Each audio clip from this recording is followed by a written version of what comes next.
अस्सलाम वालेकुम दोस्तों, आज हम बात करेंगे एक ऐसी कुदरती मुफरत दवा के बारे में जो पेट के बहुत सारे अमराज को रफ़ा करने के लिए इस्तेमाल की जाती है। अगर आपके पेट में दर्द रहता हो, अगर आपके पेट में बहुत ज़्यादा गैसेस बनती हों, ये गैसेस रुक जाती हों और पेट फूल जाता हो, तो ये इस मर्ज़ को रफ़ा करने के लिए मुफीद दवा है।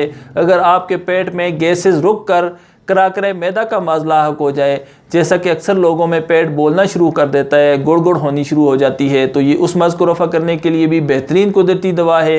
इसके साथ साथ अगर आपके आंतों में मरोड़ रहता हो गैसेस के इज्तिमा की वजह से, फ्लेम की ज़्यादती की वजह से, ब्लैक बाइल की ज़्यादती की वजह से, तो ये इन तमाम अमराज को रफ़ा करने के लिए एक मुफीद दवा है।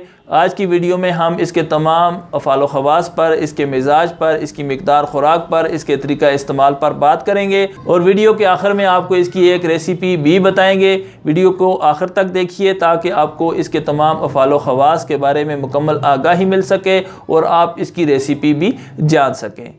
इस कुदरती और मुफरत दवा का नाम अनीसून या बादियाँ रूमी है। आमतौर पर मार्केट में आपको ये इसी नाम से मिलती है।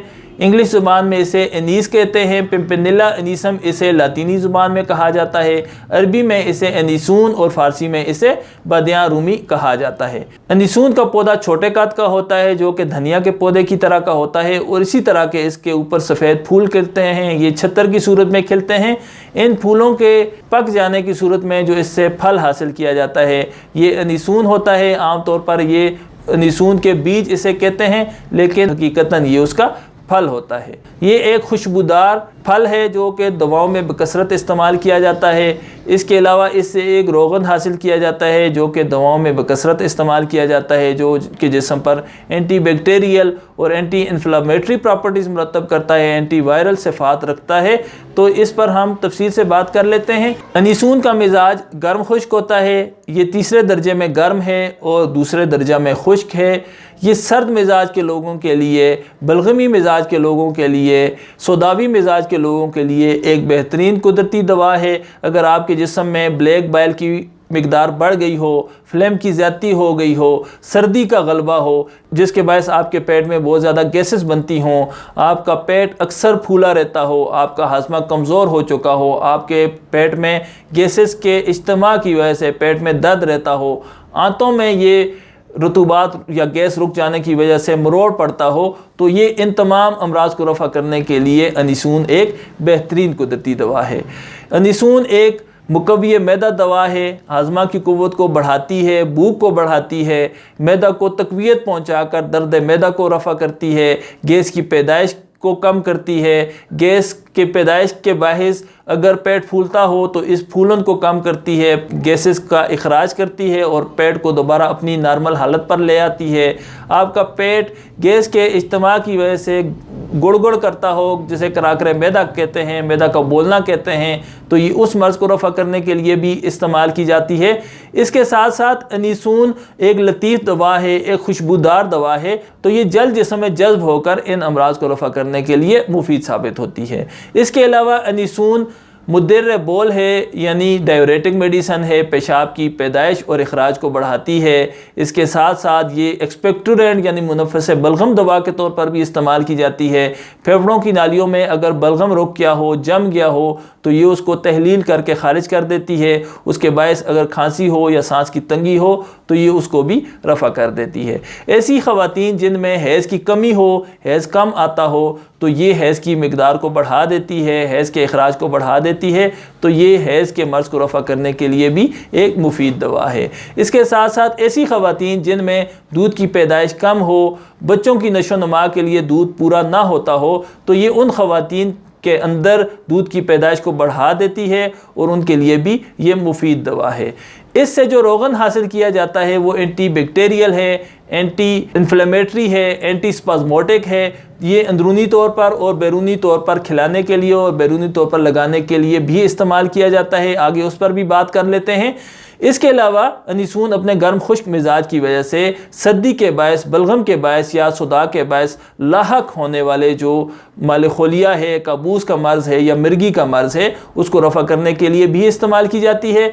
अनीसून को कुछ तहकीकात से ये साबित किया गया है कि मर्दों में अगर कुव्वत मर्दमी की जो ख्वाहिश होती है उसमें अगर कमी वाक़ हो जाए तो ये उस ख्वाहिश को उबारने के लिए भी मुफीद साबित होती है।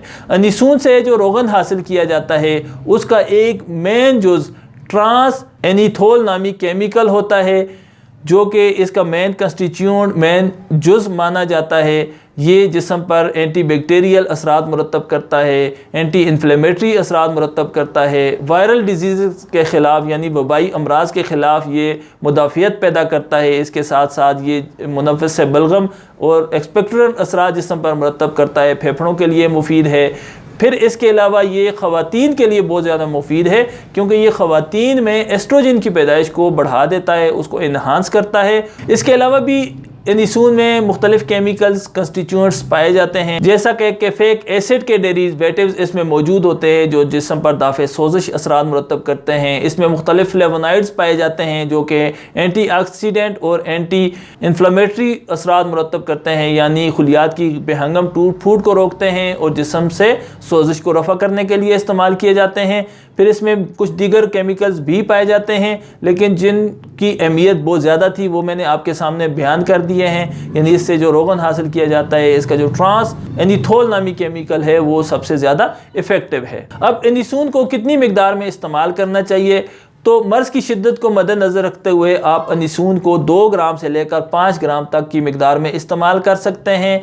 मर्ज़ कम हो तो कम मिकदार में इस्तेमाल करेंगे। मर्ज़ अगर शदीद हो, गैसेस बहुत ज़्यादा हो, बहुत ज़्यादा दर्द हो, दर्द कोलंज या तशन्नुजी कैफियत बहुत ज़्यादा हो मैदा और आंतों में, तो आप इसको 5 ग्राम तक भी इस्तेमाल कर सकते हैं। फिर इसका जो वोलेटाइल ऑयल है यानी इसका जो रोगन है वो 1 से 2 ड्रॉप्स तक, 1 से 2 बूंद तक आप किसी जूस में डालकर, पानी में डालकर इस्तेमाल कर सकते हैं। ये गर्म मिजाज रखती है यानी गर्म खुश्क असरात जिस्म पर मुरतब करती है, तो अमूमन इसे गर्म मिजाज के लोगों को इस्तेमाल नहीं करवाया जाता है।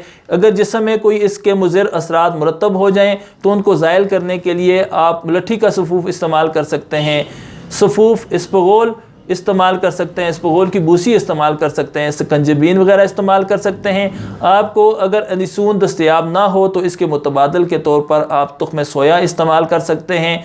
इसके कुछ तैयार मरकबात जो आम तौर पर मुख्तलिफ़ कंपनियों के आपको मार्केट में मिल जाते हैं, उनमें जवार शूद शीरी, दवाउल कुरकम, हब्बे शबियार और अतरफ़ल गुददी वगैरह शामिल हैं। ये आपको मार्केट से मिल जाएंगे। अब इसकी रेसिपी पे बात कर लेते हैं। सामने स्क्रीन पर देखकर आप इसकी रेसिपी नोट कर सकते हैं। इसमें अनिसून, तुख्म करफस, ज़ीरा किरमानी और अजवाइन देसी, ये चारों अज्जा 30-30 ग्राम ले लें और 10 ग्राम इसमें फिलफिल सफ़ेद जिसे दखनी मिर्च कहा जाता है वो शामिल कर लें।